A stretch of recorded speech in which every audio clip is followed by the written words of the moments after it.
To recruiting and development yield outstanding results from the point of view of one financial professional.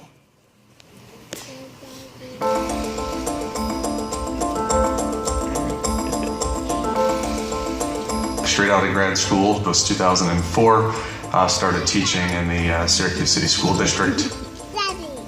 I was halfway up the seniority list, so I figured even if they made some cuts, I was going to be good, not knowing they'd cut the entire 22 of us in that department.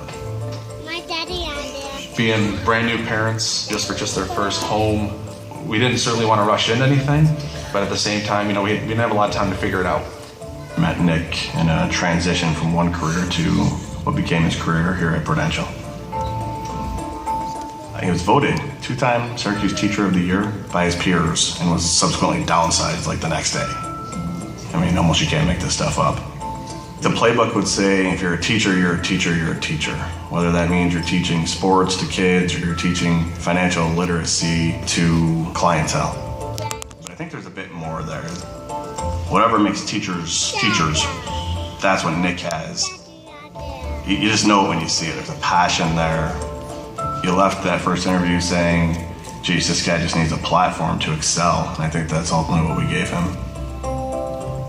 The first interview I had with Matt, I could almost feel the culture. I know it kind of sounds odd, but I could tell something was just a little bit different, a little bit more personalized touch from the management level, which you don't really get at a lot of companies.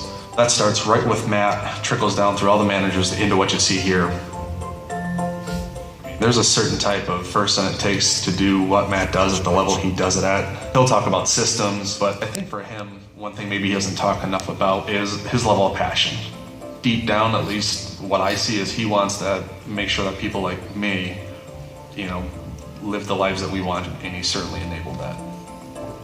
You give him guidance, you give him accountability, you give him feedback, and someone like Nick who gets all that just ends up flourishing. It's just how it works.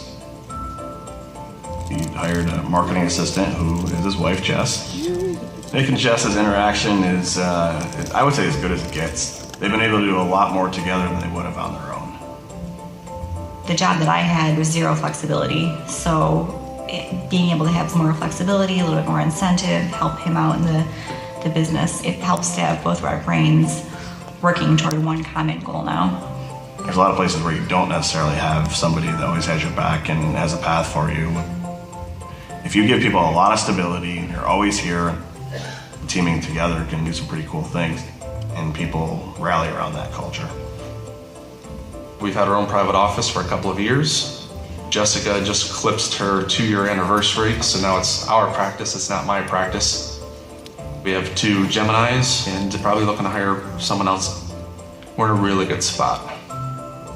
When I come across a teacher that's kind of lost his way in the marketplace, and there's a lot of them these days, do I think of a gentleman like Nick and do I tell that story? Absolutely, because it resonates. That's, for me, the most rewarding piece of this whole thing, is to find somebody at a crossroads, help them, and watch them flourish. That's the good stuff. We now invite all of the members of